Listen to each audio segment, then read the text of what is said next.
We were told that when we had a president, we'd see a giant global political figure, the man that would be the political leader for 500 million people, the man that would represent all of us on the world stage, the man whose job was so important that, of course, you're paid more than President Obama. Well, I'm afraid what we got was you. And I'm sorry, but after that performance earlier that you gave, and I don't want to be rude, but you know, really, you have the charisma of a damp rag and the appearance of a low-grade bank clerk. And the question that I want to ask, that we're all going to ask is, who are you? I'd never heard of you. Nobody in Europe had ever heard of you. I would like to ask you, President, who voted for you? And what mechanism? Oh, I know democracy is not popular with you lot. And what mechanism do the peoples of Europe have to remove you? Is this European democracy? Well, I sense, though, that you're competent and capable and dangerous, and I have no doubt that it's your intention to be the quiet assassin of European democracy and of the European nation states. You appear to have a loathing for the very concept of the existence of nation states. Perhaps that's because you come from Belgium, which of course is pretty much a non-country. But since you took over, we've seen Greece reduced to nothing more than a protectorate.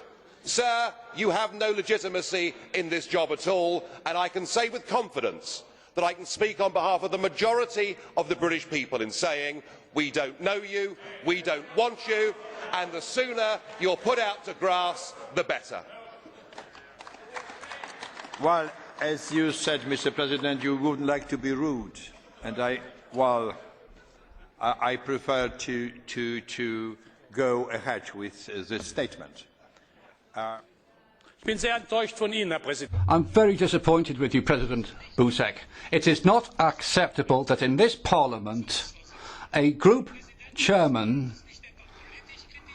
not only criticises the President of the Council, but calls him a wet rag.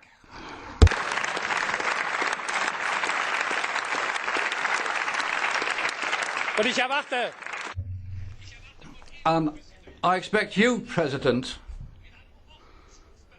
to call this person to order.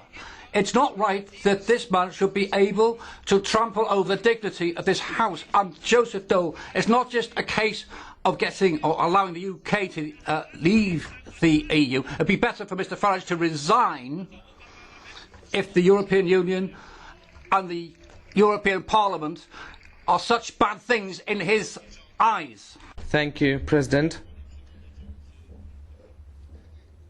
Just as I have said to President Farage previously, 2 months ago, and today I repeat this, these type of addresses, which are character assassinations of individuals, are inadmissible in the European Parliament, and I spoke to Mr Farage about it and I drew his attention to it. Mr Schulz, I'd like to say that this is how I work and that's my way of going about it.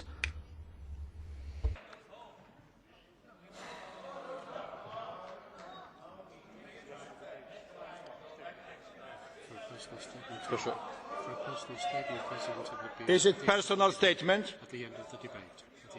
Bardzo proszę. The floor is yours. You may not like what I say, but just consider your behaviour.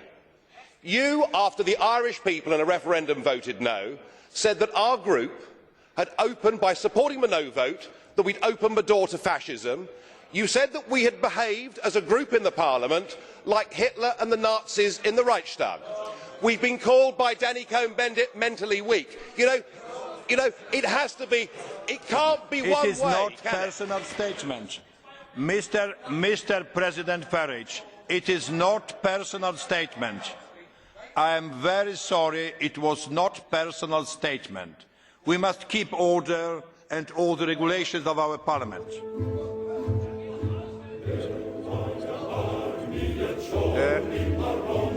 The next